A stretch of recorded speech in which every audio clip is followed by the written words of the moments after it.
Baik Bapak dan Ibu, mohon izin kita akan mulai kajian. Bismillahirrahmanirrahim.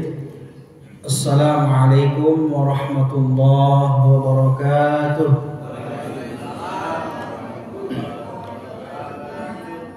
Innal hamdalillah nahmaduhu wa nasta'inuhu wa nastaghfiruh wa na'udzu billahi min shururi anfusina wa min sayyiati a'malina. Man yahdihillahu fala mudilla lahu wa man yudlil fala hadiya lahu. Asyhadu an la ilaha illallah wahdahu la syarika lahu wa asyhadu anna Muhammadar Rasulullah sallallahu alaihi wasallam. Allahumma shalli wa sallim wa barik ala sayyidina Muhammadin sallallahu alaihi wasallam wa ala alihi wa sahbihi ajma'in. Qala Allah Ta'ala fil Qur'anil Karim, a'udzu billahi minasy syaithanir rajim.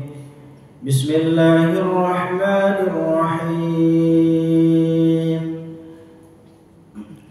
Ya ayyuhalladzina amanu ittaqullaha haqqa tuqatih wa la tamutunna illa wa antum muslimun.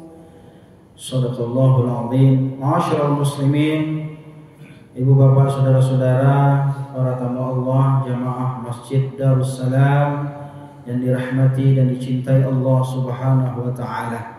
Yang pertama dan utama sekali, saya ucapkan terima kasih sebesar-besarnya atas amanah yang alhamdulillah yang kedua kalinya saya bisa hadir silaturahim di Masjid Darussalam ini bersama jamaah masjid yang insya Allah mudah-mudahan kita yang hadir di ruang masjid ini semuanya diberkahi Allah. Amin ya rabbal alamin. Dan mudah-mudahan Allah Subhanahu wa taala senantiasa memberikan kesehatan, panjang umur, dan dimudahkan dan dilancarkan segala urusan kita. Amin ya rabbal alamin. Yang saya hormati tentunya DKM Masjid Darussalam beserta jajaran dan seluruh sesepuh ya, para tetua kami yang ada di Masjid Darussalam dan di komplek Mabes Hamkam ini. Mudah-mudahan kita semuanya senantiasa diberikan perlindungan oleh Allah Subhanahu wa taala dan senantiasa kita istiqomah dalam menjalankan ibadah kepada Allah Subhanahu wa taala sampai akhir hayat kita nanti. Amin ya rabbal alamin. Ma'asyiral muslimin, bapak-bapak, ibu-ibu yang dimuliakan Allah Subhanahu wa taala. Baik, pada kesempatan hari ini kita tidak lupa bersyukur ya kepada Allah Subhanahu wa taala yang mana kita hadir di sini semuanya berkat rahmat dan kasih sayang Allah. Andai saja Allah tidak kasih, tidak sayang kepada kita, mungkin kita tidak akan bisa berjalan. Seandainya Allah tidak sayang kepada kita, mungkin kita tidak bisa melaksanakan ibadah subuh hari ini. Seandainya Allah tidak sayang kepada kita, mungkin kita tidak bisa berbicara. Seandainya Allah tidak kasih kepada kita, mungkin kita tidak akan bisa bangun lagi. Masya Allah, alhamdulillah subuh hari ini dengan kasih dan sayang Allah kita bisa berkumpul di Masjid Darussalam ini. Mudah-mudahan semua apapun yang kita lakukan, apapun yang kita laksanakan, semuanya bernilai ibadah di sisi Allah Subhanahu wa taala. Mari kita berselawat buat junjungan kita Nabi Allah wa Rasulullah Muhammad sallallahu alaihi wasallam. Karena syafaat beliau lah yang kita harapkan nanti di yaumul qiyamah. Al-yawma la yanfa'u malun wa la banun illa man atallaha biqalbin salim. Allah Subhanahu wa taala katakan, pada hari tidak berguna lagi harta, pangkat, jabatan, anak, istri, semua pasti akan kita tinggalkan kecuali kita menghadap Allah Subhanahu wa taala dengan qalbun salim, hati yang bersih, hati yang selamat. Seperti apa hati yang selamat itu? Hati yang selalu diisi dengan zikrullah, mengingat Allah Subhanahu wa ta'ala. Karena salah satu riwayat pernah mengatakan, barang siapa yang mencintai sesuatu, man ahabba syai'an, ya, faksaru min zikrihi. Barang siapa yang mencintai sesuatu, maka hendaklah dia sering-sering menyebut namanya. Kalau kita cinta kepada Allah, cinta kepada Rasulullah, maka hendaklah kita perbanyak berzikir kepada Allah Subhanahu wa taala dan juga mengingat daripada baginda Rasulullah sallallahu alaihi wasallam. Masyaallah muslimin, Bapak-bapak, saudara-saudara yang dimuliakan Allah, izinkan saya pada kesempatan hari ini memperbincangkan tentang hakikat syariat dan akhlak serta bagaimana implementasinya dalam kehidupan sehari-hari. Nah, ini ada dua variabel, Pak. Ada dua tema yang kita diskusikan pada subuh hari ini yang mudah-mudahan nanti dapat memperkuat dan memperkokoh daripada keimanan kita kepada Allah Subhanahu wa taala. Karena salah satu tujuan dalam mempelajari syariat itu adalah bagaimana kita memperkuat keimanan atau akidah kita kepada Allah Subhanahu wa taala. Karena akidah itu paling tinggi. Paling tinggi. Tapi akidah tidak akan bisa kita pelajari dengan baik, keimanan tidak akan bisa kita fahami dengan benar tanpa kita mempelajari yang namanya syariat. Syariatnya Allah Subhanahu wa taala. Dan syariat juga tidak akan sempurna tanpa dibarengi dengan akhlakul karimah, akhlak yang mulia. Nah, ini yang akan kita bincangkan pada subuh hari ini, Bapak dan Ibu. Izinkan saya untuk menjabarkan slide yang telah kita sediakan ini. Yang pertama yang perlu kita cermati adalah dalam Islam, yaitu adalah mengenai konsep. Karena segala sesuatunya itu pasti ada konsepnya, Pak. Kita bangun masjid aja pasti ada konsepnya. Kita bangun rumah pasti ada konsepnya. Bangun jembatan misalnya ada konsepnya. Jadi bangun gedung juga ada konsepnya. Semuanya pasti ada konsep. Nah, oleh karena itu syariat yang kita yakini sebagai salah satu hal yang sangat penting dalam kehidupan kita, tentunya juga memiliki yang namanya konsep, Pak. Nah, konsep itu kalau kita lihat mulai dari pengertiannya.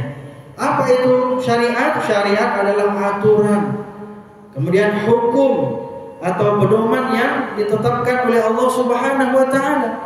Jadi syariat itu adalah merupakan aturan-aturan yang telah ditetapkan Allah Subhanahu wa taala, ada di dalamnya hukum-hukum.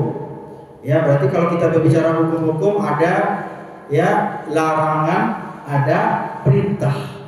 Ada masalah perkara yang halal, ada perkara yang haram. Itu namanya hukum-hukum. Bahkan dalam hukum fikih itu, Pak, ada 5 hukum, Pak. Ada namanya ahkamul khamsah, hukum yang 5. Apa itu al-ahkamul khamsah? Al-ahkamul khamsah itu yang pertama ada namanya wajib, ada namanya sunnah, ada makruh, ada haram, ada mubah. Itu adalah hukum-hukum yang telah disyariatkan, yang telah ditentukan oleh Allah Subhanahu wa taala. Kemudian apa tujuannya, Bapak Ibu berbahagia? Sebagai panduan dalam kehidupan manusia. Jadi manusia ini tanpa hukum, tanpa aturan, maka manusia itu taubahnya seperti hewan yang berada di hutan. Yang berlaku pasti yang siapa yang kuat itulah yang berkuasa. Nah, dalam kehidupan manusia itu ada namanya panduan. Nah, kalau kita lihat lagi apa panduannya? Tentu dalam syariat itu kembali kepada Al-Quran dan Sunnah Rasulullah SAW. Maka ini adalah panduan kita, Bapak Ibu. Bahkan dalam sebuah hadis Rasulullah dikatakan, "Lam tadillu abadan." Kalian tidak akan pernah tersesat selama-lamanya. Tidak akan nyasar selama kalian, kata Rasulullah, berpegang teguh kepada apa? Kepada kitab Allah wa sunnati, yaitu kepada kitab Allah dan sunnah. Nah, kitab Allah itu yang mana? Al-Quran. Maka Al-Quran hendaklah kita baca, kita pelajari dan kita fahami dan serta kita amalkan. Ketika Al-Quran kita pelajari, kita baca, kita pelajari, kita fahami, kemudian kita amalkan, maka di saat itulah, ya, di saat itulah Al-Quran itu dapat menjadi pedoman dalam kehidupan kita. Tapi kalau cuma kita baca aja, habis itu kita pelajari, nggak diamalkan, maka Al-Quran tidak menjadi pedoman dalam kehidupan kita. Nah, kemudian apalagi Bapak Ibu berbahagia? Nah, ternyata syariat itu mencakup seluruh aspek kehidupan manusia, baik hubungan dengan Allah Subhanahu wa taala, yaitu dalam rangka hablum minallah, yaitu ibadah kita dengan Allah. Termasuk kita sholat di sini di masjid ini adalah dalam rangka menjalankan syariat.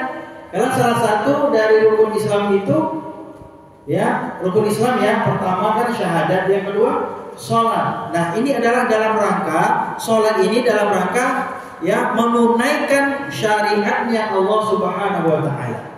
Makanya kalau kita lihat itu dalam hukum fikih itu banyak sekali Bapak Ibu yang namanya syariat itu. Ya, banyak sekali cakupannya dan luas. Nanti akan kita lihat, ya, apa saja cakupan dan kemudian apa saja, ya, hal-hal yang terkait dalam syariatnya Allah Subhanahu wa taala. Dan yang tak kalah penting adalah, ya, di dalam syariatnya Allah Subhanahu wa taala itu bukan saja membahas hubungan hamba dengan Allah, dengan Tuhan, ya, tetapi juga ternyata membahas bagaimana hubungan antara manusia dengan manusia. Dinamakan dalam Al-Quran itu hablum minan nas. Jadi dua-duanya harus balance, Pak. Harus seimbang. Ya, kalau kita hablum minallahnya bagus dan hablum minan nasnya bagus, insyaallah berarti kita sempurna menjalankan syariat. Tetapi kalau kita hablum minallahnya bagus, ibadahnya rajin, taat, tapi sesama manusianya berantem gitu ya. Tidak akur, tidak tegur sapa, ya, saling menzalimi, maka ini berarti dia tidak sempurna dalam menjalankan syariat. Ya, maka syariat itu bisa dijalankan, syariat itu dapat berjalan dengan baik ketika kita bisa menjalankan hablum minallah dengan baik dan juga hablum minan nas dengan baik. Atau ada manusia baik banget sama orang baik, ya, mudah banget bantu orang, dia nggak pernah mikir gitu ya. Dia tolong orang, siapapun dia bantu, siapapun dia baik, perilakunya baik dengan sesama. Tetapi dia tidak taat kepada Allah, tidak baik dengan Allah, tidak ada hubungan spiritualnya dengan Allah. Berarti dia tidak sempurna dalam menjalankan syariat. Dalam rukun Islam itu Bapak Ibu itu terbagi kepada dua. Ada yang kategorinya hablum minallah dan ada hablum minan nas. Pertanyaannya Bapak, mana yang hablum minallah dan mana hablum minan nas? Nah, syahadat masuk hablum minallah itu. Salat minallah. Zakat, nah, nas itu masuk ke nas, nggak cukup dengan Allah saja, ya, karena mengeluarkan zakat itu pada manusia, bukan dikasih Allah langsung, tidak. Jadi ada hubungan dengan manusia, ya.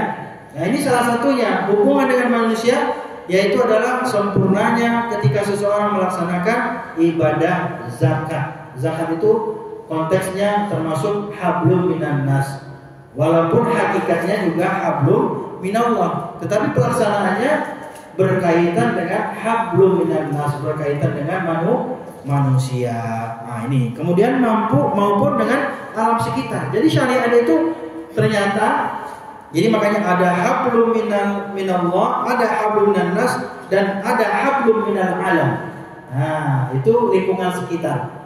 Lingkungan sekitar itu termasuk, ya, itu tadi, alam lingkungan yang tempat kita tinggal mesti kita jaga dengan baik, ya, mesti kita rawat dengan baik. Makanya kalau ada orang yang tidak bisa merawat lingkungan, misalnya sampah dibuang sembarangan, kemudian akan timbul penyakit, misalnya demam berdarah, ada juga mungkin akan timbul banjir misalnya, ya. Ini adalah dampak daripada apa? Daripada tidak diterapkannya syariat hablum minal alam, ya, atau minal bi'ah, lingkungan. Maka karena itu Islam itu sangat komprehensif, yang mengatur hubungan manusia dengan Allah Subhanahu wa taala, mengatur hubungan manusia dengan sesama manusia, dan juga mengatur hubungan manusia sesama dengan alam, termasuk juga dengan tumbuh-tumbuhan, ya, kemudian dengan hewan-hewanan, semuanya tentu saling berkaitan. Inilah syariatnya Allah Subhanahu wa taala yang mengatur secara komprehensif, secara lengkap, secara universal, ya, yang harus kita fahami dalam kehidupan kita. Jadi secara kesimpulannya, ya, hakikat daripada syariat itu adalah aturan dan hukum yang menjadi pedoman atau panduan dalam kehidupan manusia. Nah, kalau kita lihat bagaimana, ya, Al-Quran berbicara tentang syariat, banyak sekali ayat-ayat menjelaskan tentang syariat itu. Ya, salah satunya diantaranya ada surah Al-Jathiyah ayat 18. A'udzu billahi minasy syaithanir rajim. Bismillahirrahmanirrahim. Tsumma ja'alnaka 'ala syari'atin minal amr fattabi'ha. Kata Allah dalam Al-Quran, kemudian kami jadikan kamu berada di atas suatu syariat, peraturan atau hukum dari urusan agama itu. Ya, maksudnya dari agama Allah Subhanahu wa taala diturunkan yang namanya aturan. Aturan itu yang bernama syariat tadi, syariat yang mengatur kehidupan manusia, yang dijadikan sebagai pedoman atau panduan kehidupan. Kemudian fattabi'ha, Allah Subhanahu wa taala mengatakan, maka hendaklah kalian mengikutinya. Nah, jadi syariat itu diberikan Allah Subhanahu wa taala sebenarnya untuk kebaikan manusia. Misalnya dalam Al-Qur'an, kenapa judi itu haram? Karena, ya, meresahkan, ya, karena merugikan. Apalagi sekarang ini Bapak Ibu, naudzubillah min dzalik, ya, banyak sekali di antara masyarakat kita yang terjerembab kepada praktek judi online. Ini perlu kita sampaikan ini. Terutama kami dari Majelis Ulama Indonesia, ya, selalu, ya, bukan diperintahkan, selalu diharapkan untuk menyampaikan pesan-pesan ini kepada masyarakat, ya, karena bahayanya judol itu, ya, bahkan sampai kemarin itu tetangga dekat tempat saya tinggal, naudzubillah, itu satu keluarga bunuh diri, meninggal dunia. Itu viral beritanya, ya. Kenapa? Ternyata usut punya usut dalam informasinya itu setelah ditanya, ya, masalah yang pertama adalah diakibatkan karena apa? Karena ada indikasi judol. Kemudian dia praktek yang kedua apa lagi? Kalau udah kecanduan judol, judi online, kemudian apa? Pinjol. Pinjaman online. Ya, ini bahaya sekali Bapak Ibu berbahagia. Dan bahkan saya bisa menyampaikan dan bahkan saya bisa menegaskan bahayanya yang namanya judol ini lebih berbahaya daripada narkoba menurut saya. Kenapa demikian? Kalau narkoba itu eksklusif, Pak, mahal juga dan terbatas, tidak semua orang bisa akses. Tetapi kalau yang namanya pinjol, nah ini kita berbicara tentang syariat, ya. Kalau kita berbicara dengan pinjol ini, itu bahayanya luar biasa. Dan bahkan bocah-bocah, anak-anak kecil aja, anak sekolah bisa kena, ya, bisa menjadi pelakunya. Siapapun yang punya HP, siapapun yang punya internet, kuota pasti akan bisa terjerembab dengan yang namanya praktek judol. Maka daripada itu, Majelis Ulama Indonesia kemarin juga ada mukernas itu beberapa hari di Hotel Syahid itu, termasuk salah satunya membahas bagaimana cara mengantisipasi, ya, praktek judol dan pinjol ini, termasuk benjol. Ibu-ibu mungkin nggak tahu benjol, itu singkatan belanja online. Jadi pinjol, judol, benjol. Jadi tiga-tiga ini adalah perkara, ya, yang sangat-sangat membahayakan di era saat ini, yang mana semuanya itu hanya menggunakan gadget saat lagi ngapain, lagi di rumah, lagi tidur, lagi masak, lagi apapun kita bisa melakukannya. Nah, inilah bahayanya. Kenapa saya bisa mengatakan, ya, bahwa judol itu lebih berbahaya daripada narkoba? Karena narkoba itu lebih terbatas, tertutup, dan harganya juga mahal, susah didapat. Sementara praktek yang namanya judi online itu siapa saja, kapan saja bisa kita terperangkap. Nauzubillah. Maka syariat mengatur itu. Ya, dan bahkan dalam Al-Qur'an juga dikatakan yang bahwasanya ya ayyuhallazina amanu innamal khamru wal maisiru wal ansabu wal azlam rijsum min amali syaitan. Jelas di situ dikatakan salah satunya maisir. Apa itu maisir? Perjudian, Pak. Ya, perjudian. Kalau dulu mungkin banyak orang ya kalau mau judi itu pergi ke tempat yang tersembunyi, ya, terisolasi jauh dari masyarakat atau mungkin di tengah hutan gitu ya. Nah, kalau sekarang tidak, dimanapun, kapanpun, anytime, anywhere, apalagi, pokoknya kapan saja, di mana saja itu bisa diakses. Inilah bahayanya, Pak, Bapak Ibu berbahagia. Makanya, naudzubillah, ya, banyak sekali kejadian-kejadian, peristiwa-peristiwa yang mengenaskan, dan bahkan beberapa kali kita temukan dan kita lihat, ya, dan termasuk di berita itu banyak orang korban gara-gara pinjol dan judol, termasuk juga mungkin benjol tadi, belanja online. Stres dia, ya, apalagi setiap hari, ya, tiap hari tiba-tiba, ya, abang-abang paket gitu ya. Nah, itu juga akan berdampak terhadap pinjol tadi. Ya, kalau udah hobi belanja online, akhirnya pinjol, apalagi di aplikasi itu juga disediakan pinjamannya, masya Allah. Inilah bahayanya Bapak Ibu berbahagia. Jadi syariat itu mengatur. Karena syariat itu mengatur, maka hendaklah kita fattabi'ha. Kata Allah, hendaklah kalian itu senantiasa mengikuti syariat yang telah ditetapkan. Agar apa? Agar dapat menyelamatkan kehidupan kita. Jadi tujuan syariat itu ya ditetapkan Allah Subhanahu wa taala ya untuk manusia adalah tujuan untuk memberikan keselamatan, kemaslahatan kehidupan manusia, baik di dunia maupun di akhirat kelak nanti. Yang kedua, likulli ja'alna minkum syir'atan wa minhaja. Ya, dalam surah Al-Maidah, untuk tiap-tiap umat di antara kamu, likulli ja'alna minkum. Allah Subhanahu wa taala mengatakan setiap umat di antara kalian kami berikan aturan dan jalan yang terang. Ya, apa itu? Syariat. Makanya dari Nabi Adam mungkin ya sampai Nabi Musa, Isa, Muhammad gitu ya, itu kan ada syariat itu. Syariat itu kan aturan-aturan, hukum-hukum. Bahkan dari Nabi Adam itu sudah ada hukum-hukum. Mungkin cuma hanya 1-2 gitu ya. Tapi ketika kita ya saat ini Al-Quran diturunkan oleh Allah Subhanahu Wa Taala, kemudian hukum-hukum itu dijadikan sebagai hukum yang sempurna di dalam Al-Quran. Ya, para nabi-nabi sebelumnya itu Pak, itu diberikan syariat. Ya, kalau akidahnya itu sama, agamanya itu sama. Semua nabi-nabi dan rasul-rasul itu agamanya, akidahnya sama, Islam. Ya, agama tauhid, mengesahkan Allah Subhanahu Wa Taala. Sementara syariatnya lah yang berbeda-beda. Makanya Al-Quran datang diturunkan kepada Rasulullah SAW adalah sebagai penutup seluruh daripada syariat-syariat dan kemudian menyempurnakan syariat-syariat yang ada daripada nabi-nabi dan rasul-rasul sebelumnya. Maka Al-Quran ini sudah sempurna Pak. Tinggal kita mengikuti ya apa yang telah ditetapkan oleh Allah Subhanahu wa taala, dan kemudian juga dalam hadis baginda Rasulullah sallallahu alaihi wasallam.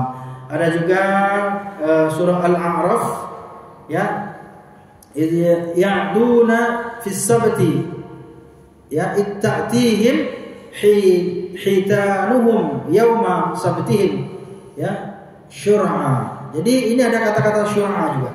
Artinya bahwasanya dalam Al-Quran itu ada dalam surah Al-Jasiyah, Al-Maidah, Al-A'raf itu adalah berbicara tentang bagaimana aturan-aturan itu ya telah ditetapkan oleh Allah Subhanahu wa taala bertujuan agar manusia itu dapat menjalankan kehidupannya sesuai dengan tuntunan Allah dan baginda Rasulullah SAW. Makanya kalau kita lihat Bapak Ibu dan bisa kita ilustrasikan bahwa syariat itu seperti, saya mengibaratkan itu seperti rel Pak, rel kereta api itu. Ya, itu syariatnya, jalan. Jadi selama kereta api itu masih dalam relnya, maka kereta api itu akan selamat. Tapi kalau udah ada nabrak sesuatu atau mungkin udah tergelincir atau apalah gitu ya, atau ada sesuatu kesalahan teknis ya, maka kereta api itu akan keluar dari rel dan kemudian akan terjadi yang namanya kecelakaan. Ini logikanya. Ya, kalau kita ibaratkan bahwa syariat itu adalah rel yang terdapat pada kereta api. Kereta apinya ya kita ini. Kita ini sebagai umat Islam, ya, kita inilah kereta apinya. Ketika kita ingin selamat sampai tujuan, sampai ke tempat yang kita inginkan dengan selamat, tentunya kita harus mengikuti yang namanya rel. Ya. Dan kita hanya bisa berhenti pada rambu-rambu yang telah ditetapkan, misalnya ya di stasiunnya Bapak Ibu. Itu adalah rambu-rambunya, ya kan? Nah, dan dalam syariat itu juga merupakan bagian dari salah satu sarana membuat manusia itu bisa hidupnya itu menjadi teratur dan terarah, seperti yang kereta api tadi. Jadi rel itu kan mengarahkan kereta api.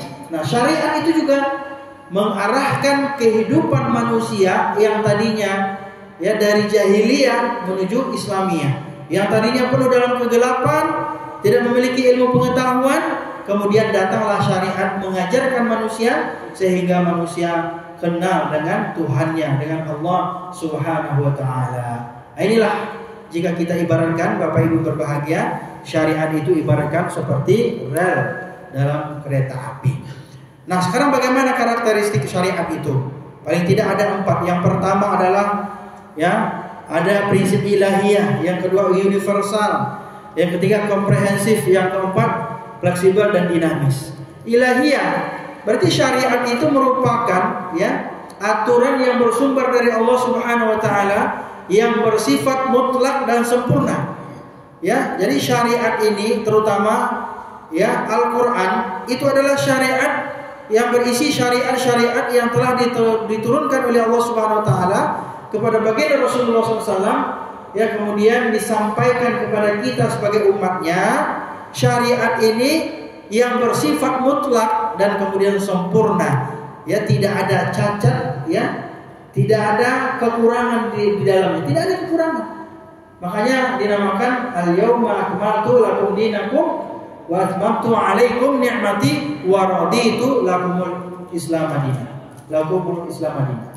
Jadi Masya Allah, luar biasa bahwa Islam telah datang, telah disampaikan kepada kita sebagai agama yang sempurna, agama yang tidak ada cacat, tidak ada kekurangannya, agama yang perfect, yang komprehensif, yang bersifat mutlak, yang sempurna, datang dari Allah Subhanahu wa taala. Jadi sempurnakan syariat itu dalam Al-Qur'an. Makanya kita bersyukur sebagai umat daripada baginda Rasulullah SAW, karena kita sebagai umatnya telah disempurnakan nikmat kepada kita. Apa itu nikmat itu? Salah satunya adalah Islam yang mengandung syariatnya Allah Subhanahu wa taala. Kemudian universal. Apa itu universal? Universal berlaku untuk seluruh umat manusia tanpa memandang suku, ras suku, dan bahkan status sosialnya. Jadi bagi manusia itu, sebenarnya semua manusia itu berlaku syariat ini. Sebagai manusia hamba Allah Subhanahu wa taala, dan bahkan bisa dikatakan orang yang berbeda agama pun pada hakikatnya, pada dasarnya mereka itu dalam syariatnya Allah Subhanahu wa taala. Harusnya gitu yaitu dalam ajaran Allah Subhanahu wa taala. Tetapi itulah kembali lagi bahwa di dalam berbangsa dan bernegara, terutama di Indonesia, kita memiliki agama-agama yang diakui oleh undang-undang dan negara kita. Tetapi kalau kita lihat dari perspektif syariat, bahwasanya seluruh manusia, walaupun apapun sukunya, apapun rasnya, dan bahkan apapun agamanya, seharusnya mereka itu semuanya di dalam syariatnya Allah Subhanahu wa taala. Artinya apa? Mereka itu harus masuk ke dalam syariatnya Allah, harus beriman kepada Allah Subhanahu wa taala, harus tunduk dan patuh dengan aturan dan undang-undang yang telah ditetapkan Allah Subhanahu wa taala di dalam Al-Qur'anul Karim. Kemudian Bapak Ibu, yang ketiga, komprehensif. Jadi komprehensif syariat ini mengatur manusia, kehidupan manusia mulai dari ibadah, akidah, akhlak dan sosial dan bahkan ekonomi. Jadi luar biasa. Jadi jangan kita menyangka pula gitu ya bahwa ekonomi sosial itu masuk enggak ke dalam syariatnya Allah? Masuk. Allah Subhanahu wa taala juga mengatur ya. Qadarullahnya kebetulan saya juga dosen ekonomi syariah, ekonomi Islam. Ternyata setelah kita pelajari dalam Al-Qur'an itu, ternyata banyak sekali ayat-ayat yang berkaitan dengan ekonomi. Termasuk juga sosial tadi, Masya Allah. Jadi Al-Quran itu bukan berbicara tentang akidah saja, bukan berbicara tentang keimanan kepada Allah dan Rasulullah saja, bukan berbicara tentang ibadah kepada Allah, ya, tetapi juga ternyata Al-Quran berbicara tentang syariat yang berkaitan dengan sosial, Pak. Kemudian juga ekonomi dan bahkan tentang sains, teknologi, Masya Allah, luar biasa. Kenapa hal demikian? Karena Allah Subhanahu Wa Taala telah berikan Al-Quran itu sebagai pedoman dalam kehidupan manusia. Dzalikal kitabu la raiba fih. Tidak ada keraguan di dalamnya Al-Quran itu. Ya, la raiba fih. Hudan lil muttaqin. Sebagai petunjuk bagi orang-orang yang bertakwa kepada Allah Subhanahu wa taala. Kemudian yang terakhir adalah fleksibel dan dinamis. Syariat dapat diterapkan dalam segala kondisi dan keadaan serta dimanapun. Makanya syariatnya, kalau kita berbicara tentang syariat, berarti umat Islam seluruh dunia ini sama syariatnya. Orang syariat di Amerika, di Eropa, di Australia, di Indonesia, ya dimanapun sama. Kalau kita mengacu kepada konsep Al-Quran dan hadis Nabi, sama syariatnya. Jadi makanya itulah kehebatannya, bahwasanya syariat itu ya bisa berlaku dimanapun, kapanpun, dan dengan bangsa apapun, ya, dengan suku manapun. Semua syariat itu, dan paling hebatnya lagi syariat itu mudah dipelajari, Pak. Apalagi kalau kita lihat ya, banyak di antara orang-orang Barat, Pak, mereka itu bukan beriman kepada Allah, mereka itu diri Islam, tapi mereka itu faham tentang Al-Quran, Pak. Faham tentang Al-Quran, Masya Allah, luar biasa. Nah, ini menjadi catatan yang perlu kita cermati ya. Itulah karakteristik. Kemudian tujuan syariat itu yang pertama adalah mewujudkan kemaslahatan hidup manusia, mulai melindungi agama, jiwa, akal, keturunan dan bahkan harta manusia. Kemudian juga menegakkan keadilan, i'dilu huwa aqrabu littaqwa. Kata Allah, berlaku adillah kalian, karena sesungguhnya adil itu sangat dekat dengan ketakwaan. Dan seseorang tidak akan bisa berlaku adil kalau mereka itu tidak menegakkan yang namanya syariat tadi, aturan tadi. Makanya hukum harus ditegakkan, aturan harus berjalan. Nah, kemudian barulah keadilan itu bisa ditegakkan. Maka jangan berharap keadilan itu bisa ditegakkan kalau kita tidak mengikuti aturan-aturan Allah Subhanahu wa taala dan serta hukum-hukum yang telah ditetapkan oleh Allah Subhanahu wa taala tersebut. Kemudian adalah menyelamatkan manusia, membimbing manusia ya minadz zulumati ilan nur, ya dari kegelapan kepada cahaya, yaitu adalah keridhaan Allah Subhanahu wa taala. Manusia tidak akan bisa selamat, manusia tidak akan bisa sampai kepada ridha Allah Subhanahu wa taala apabila manusia itu tidak menjalankan syariat Allah Subhanahu wa taala. Bapak Ibu saudara-saudara berbahagia, inilah ruang lingkup ada akidah, ibadah, muamalah dan akhlak tadi. Nah, berikutnya yang lebih singkat lagi, hakikat syariat dalam kehidupan manusia. Yang pertama adalah aturan untuk kemaslahatan manusia itu sendiri, kemaslahatan dunia dan akhirat, kemudian jalan menuju kebahagiaan dunia dan akhirat. Sesungguhnya manusia tidak akan pernah mencapai yang namanya kebahagiaan dunia dan akhirat kecuali mereka itu telah menjalankan syariatnya Allah Subhanahu wa taala dengan baik dan dengan benar. Nah, inilah pertanyaannya Bapak Ibu, apakah kita sebagai seorang muslim sudah menerapkan atau menjalankan syariat Allah itu sesuai dengan tuntunan Allah, ya, sesuai dengan tuntunan Al-Quran dan sunnah Nabi. Nah, ini pertanyaannya. Kadang-kadang banyak juga nanti ya di akhirat itu akan ditemukan manusia-manusia, mereka itu mengaku telah menjalankan syariat Allah, mereka beriman kepada Allah, mereka sholat dan beribadah, tetapi mereka itu tidak menjalankan sesuai dengan tuntunan Allah. Maka hati-hati ketika kita beribadah, ya melakukan amal soleh.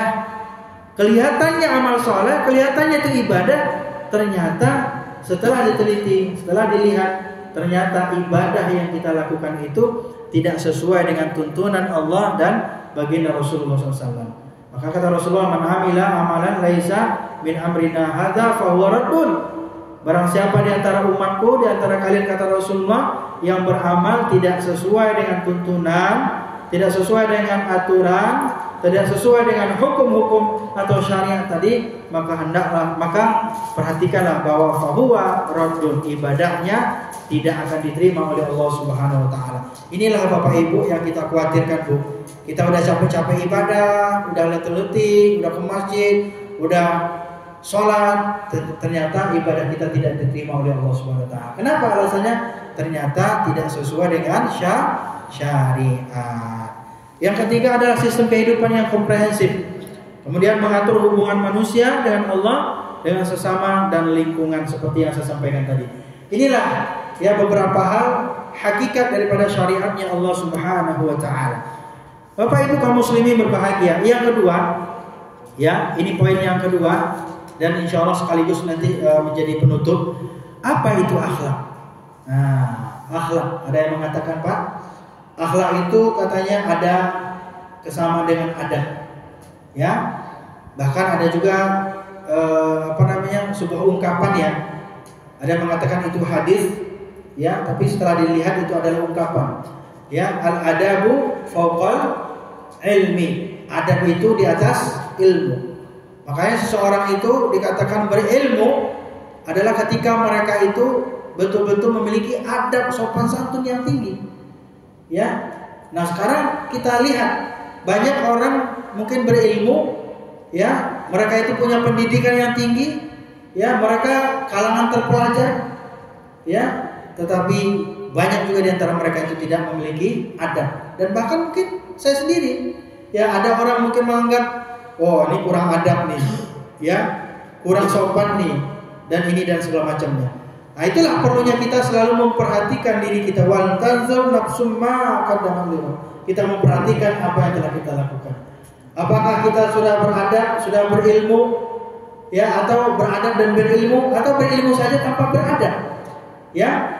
Padahal kalau kita lihat banyak di antara ulama-ulama ya mengatakan bahwasanya mempelajari adab sopan santun atau akhlak itu menjadi hal yang paling utama sebelum kita belajar ilmu, supaya ketika kita berilmu itu, Pak, kita bisa beradab atau berakhlak. Bahkan dalam sebuah riwayat dikatakan ta'allamul adab qabla ta'allum. Apa itu? Pelajari olehmu akan adab sopan santun, kemudian baru belajar ilmu itu sendiri. Kalau sekarang tidak, banyak orang belajar ilmunya tinggi, gelarnya banyak, bejejer gitu, Pak, tapi mereka minim terhadap akhlak. Nauzubillah, summa nauzubillah. Kalau kita perhatikan, apa itu akhlak? Akhlak adalah perilaku, karakter yang mencerminkan nilai-nilai Islam. Akhlak dibangun berdasarkan iman dan pengalaman syariat yang benar. Pengamalan syariat yang benar. Ingat, Pak. Jadi ada kaitannya. Ya, seseorang tidak akan bisa memiliki adab sopan santun, seseorang tidak akan memiliki akhlak yang mulia kecuali mereka itu sudah mengamalkan syariat Allah Subhanahu wa taala dengan baik dan benar. Nah, inilah Bapak Ibu berbahagia. Kadang-kadang kita banyak ilmu, tinggi belajar, ya, Masya Allah, luar biasa ya. Mungkin sudah S2, S3, ya, udah bahkan mungkin udah profesor. Kayaknya udah nggak ada lagi tuh pendidikan yang tidak kita tempuh gitu ya. Tetapi kadang-kadang ilmu yang tinggi tidak menjamin juga kita memiliki akhlak yang mulia. Benar nggak, Pak? Ini banyak sekali, mohon maaf gitu ya. Termasuk juga mungkin kalangan public figure, ya, para pejabat, termasuk mungkin kiai-kiai juga, bahaya juga, termasuk saya pribadi. Inilah pentingnya kita belajar kembali agar kita ya membiasakan adab sopan santun dan akhlak yang mulia dengan menjalankan syariat yang benar, Pak. Kalau kita nggak belajar syariat yang benar, maka kita tidak akan bisa menjalankan, tidak akan bisa beradab sopan santun dengan yang baik tanpa menjalankan syariat dengan baik. Kemudian kita lanjutkan. Ya, bagaimana Rasulullah berbicara tentang akhlak ya? Innama bu'itsu liutammima makarimal akhlak. Aku tidak diutus atau aku hanya diutus untuk menyempurnakan akhlak yang mulia. Rasulullah itu sebagaimana dalam Al-Qur'an juga, A'udzu billahi minasy syaithanir rajim. Laqad kana lakum fi Rasulillahi uswatun hasanah. Sungguh telah ada pada diri Rasulullah itu uswatun hasanah, suri tauladan yang baik. Ya, contoh yang baik, idola bagi kita. Jadi makanya Bapak Ibu, kalau kita ingin selamat, akhlak yang baik, ya, kita harus mencontoh kepada Rasulullah. Ya, maka Rasulullah itu paling tidak kita memiliki sifat staff. Apa itu staff Bapak Ibu? Kita ini harus menjadi staff semua nih. Ya. Nah, apa itu staff? Siddiq, tabligh, amanah, fatanah. Singkatannya staff. Ya. Jadi minimalis nih. Ya. Jadi staff ini adalah karakter daripada seseorang yang berakhlak yang mulia. Rasulullah itu adalah orang yang paling jujur.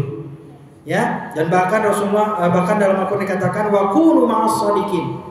Ya, wahai umat manusia, wahai umat Islam, wa kunu, jadilah kalian ma'as shadiqin, bersama orang-orang yang shadiq, yang benar. Benar ucapannya, benar perilakunya. Sekarang itu yang susah Bapak Ibu berbahagia. Banyak orang yang bisa ngomong tapi enggak bisa melakukannya. Kabura maqtan indallah taqulu ma la taf'alun. Besar kutukan Allah, besar murka Allah bagi orang yang bisa ngomong, pintar ngomong, tapi dia tidak bisa melakukannya. Termasuk kita juga nih. Ya, sebagai dai ini bahaya sekali ayat ini. Ya, banyak yang dai-dai, ayo kita ibadah, ayo kita sholat, ayo kita berbuat baik. Ya, ternyata sikap dan sifatnya tidak bisa jadi contoh. Ucapannya mungkin manis, ucapannya mungkin baik, ya kan? Apa yang dia sampaikan itu, ya, menarik perhatian, ya, para jamaahnya. Tetapi dari sikap, tingkah lakunya tidak bisa jadikan contoh. Itulah akhlak tadi Pak. Karena Rasulullah SAW hal yang pertama sekali dalam dakwahnya adalah dakwah dengan apa? Dengan akhlak yang mulia, masya Allah. Sampai orang Majusi, ya, itu tertarik dengan Rasulullah itu. Kenapa? Karena akhlaknya, kelembutannya, ya, kejujurannya, dan bahkan walaupun Abu Jahal, Abu Lahab itu orang yang tidak pernah, ya, percaya dengan keimanan Rasulullah, atau tidak beriman dengan Rasul, atau tidak beriman dengan risalah kenabiannya, tetapi ternyata Abu Jahal itu percaya dengan ucapan Nabi itu sebagai orang yang dapat dipercaya, sebagai amanah. Masya Allah. Jadi luar biasa. Makanya inilah kehebatan, salah satu mukjizat juga mungkin barangkali ya, bahwasanya Rasulullah SAW itu adalah orang yang paling dapat dipercaya. Siddiq tadi. Yang kedua apa lagi? Yang kedua adalah tabligh, menyampaikan. Apa yang disampaikan? Kebaikan Pak. Jadi sampaikanlah, ya, walau ayatan, walaupun satu ayat, walaupun satu hal kebaikan, walaupun mungkin sepenggal kalimat, tapi itu baik, maka sampaikanlah kepada orang yang ingin kita sampaikan. Sampaikan kepada mereka. Tabligh itu bisa juga dikatakan sebagai transparansi. Ya, Rasulullah itu diperintahkan Allah SWT untuk menyampaikan. Apa yang disampaikan?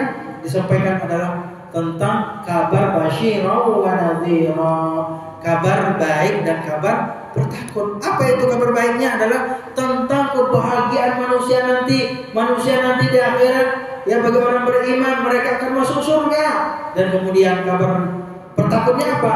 Bagi orang-orang yang mungkar, bagi mereka-mereka yang ingkar, yang tidak mau taat kepada Allah Subhanahu wa taala, yaitu mereka akan masuk ke dalam neraka. Sebagaimana yang ayat tadi saya bacakan, itu ada dua dimensi Bapak Ibu. Yang pertama bercerita tentang apa? Kondisi keadaan orang-orang yang kafir. Ya, wasiqal ladzina kafaru ila jahannam zumara.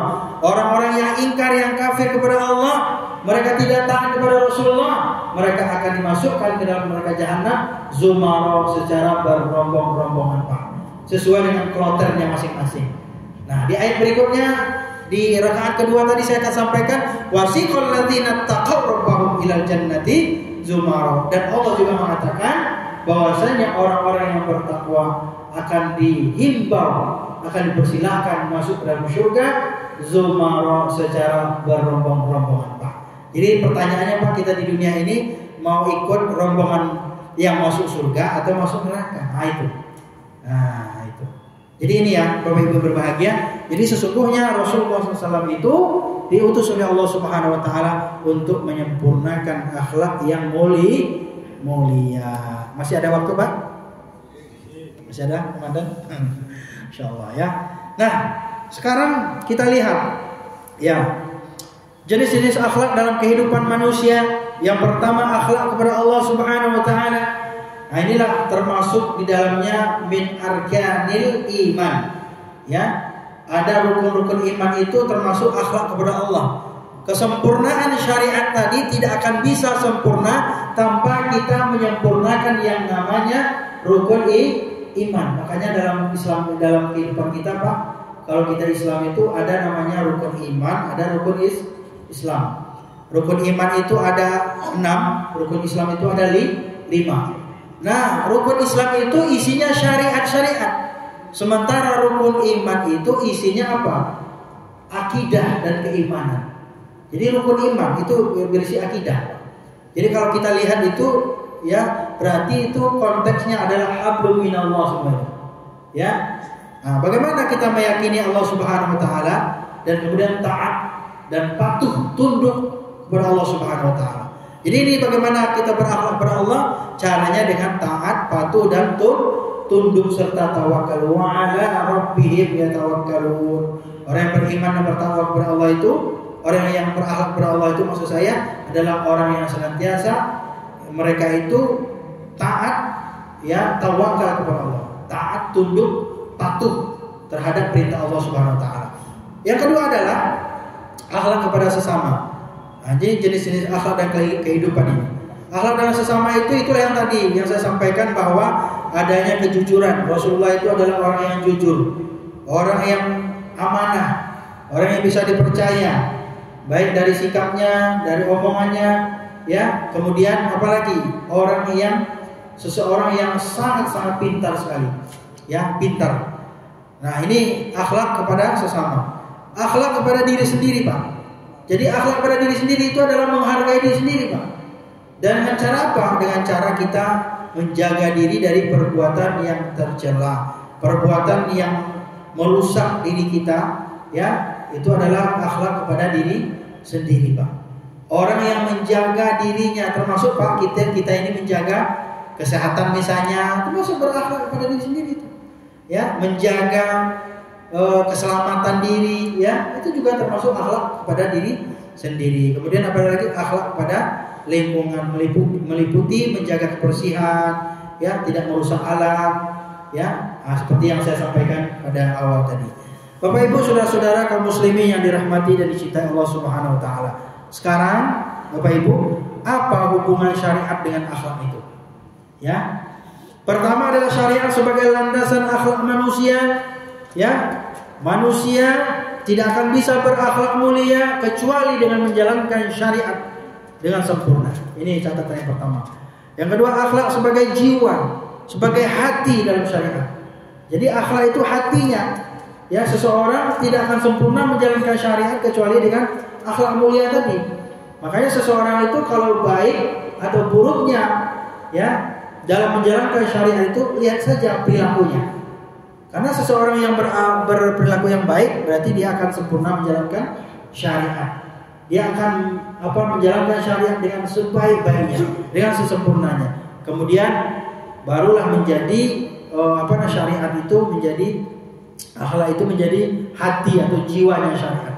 Makanya syariat tidak akan sempurna tanpa memiliki akhlak yang mulia. Kita ini sebagai umat Islam harus memiliki akhlak yang mulia. Sehingga dengan akhlak mulia itu akan muncullah jiwa atau hati.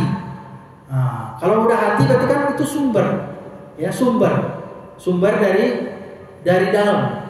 Makanya akhlak itu adalah perilaku yang akan memperlihatkan seberapa baikkah kita menjalankan syariat itu? Seberapa sempurnakah kita menjalankan syariat itu? Maka lihatlah dari akhlaknya. Yang ketiga adalah syariat dan akhlak sebagai penyeimbang kehidupan manusia. Penyeimbang, Pak. Jadi balancing. Jadi akhlak tidak akan bisa tanpa syariat, dan syariat juga tidak akan bisa terlihat tanpa adanya akhlak. Akhlak sebagai pembentuk peradaban manusia. Manusia tidak akan bisa tinggi diangkat derajatnya tanpa ada akhlaknya. Makanya suatu bangsa, suatu negeri, ketika negeri itu memiliki akhlak yang mulia, maka mereka itu akan memiliki peradaban yang mulia. Tetapi suatu bangsa, suatu negeri, Pak, kalau sudah tidak memiliki akhlak dan sopan santun, maka hancurlah negeri itu, hancurlah bangsa itu. Termasuk bangsa kita. Kalau bangsa kita tidak memiliki akhlak di antara umatnya, rakyat-rakyatnya tidak memiliki akhlak yang mulia, maka sungguh hancurlah negeri kita. Maka salah satu mempertahankan bangsa itu adalah dengan memperbaiki akhlak dan moral daripada rakyatnya atau daripada manusianya. Akhlak sebagai bentuk implementasi syariat yang benar. Bapak Ibu yang berbahagia, jadi kalau kita lihat peran syariat itu dan akhlak itu sebagai petunjuk, pedoman, dan kemudian mendorong kebaikan manusia, dan kemudian meningkatkan peradaban manusia. Dan sebagai yang terakhir, sebagai penutup, Bapak Ibu berbahagia, bahwa syariat adalah aturan Allah Subhanahu wa taala yang menjadi pedoman kehidupan manusia, sedangkan akhlak adalah penerapan nilai-nilai syariat itu sendiri, Pak. Jadi akhlak itu adalah bentuk implementasi dari syariat itu. Makanya tidak akan bisa dinamakan syariat itu bisa berjalan dengan baik, syariat itu bisa sempurna tanpa memiliki akhlak yang mulia.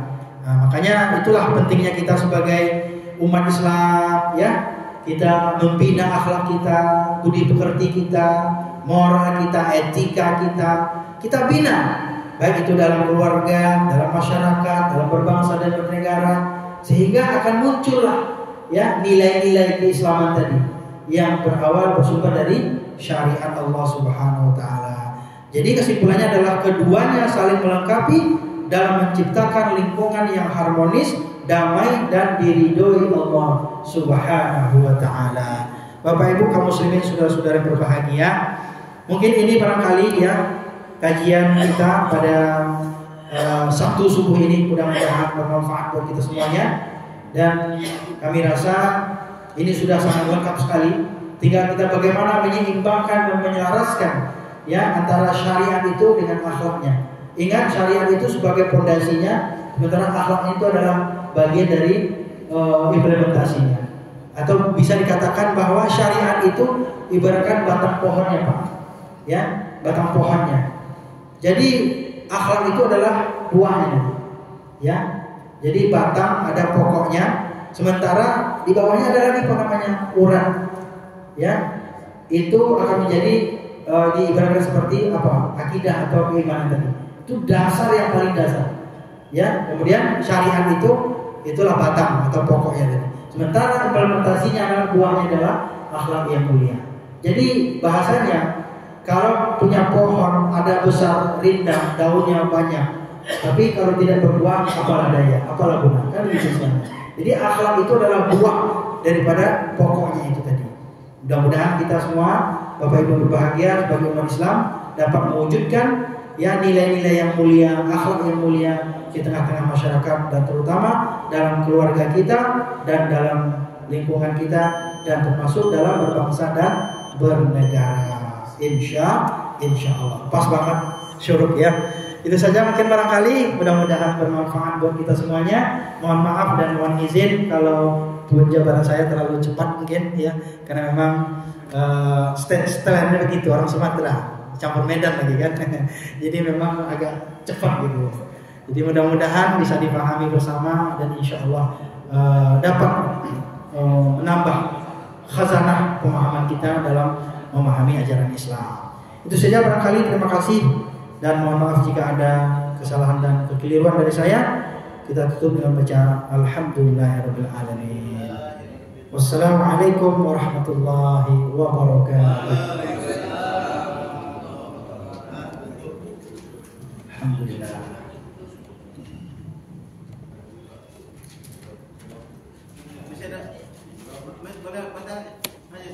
Oh iya, boleh. Kalau bertanya mah masih ada. Izin, assalamualaikum warahmatullahi wabarakatuh. Waalaikumsalam. Sesuai ketentuan kan suruh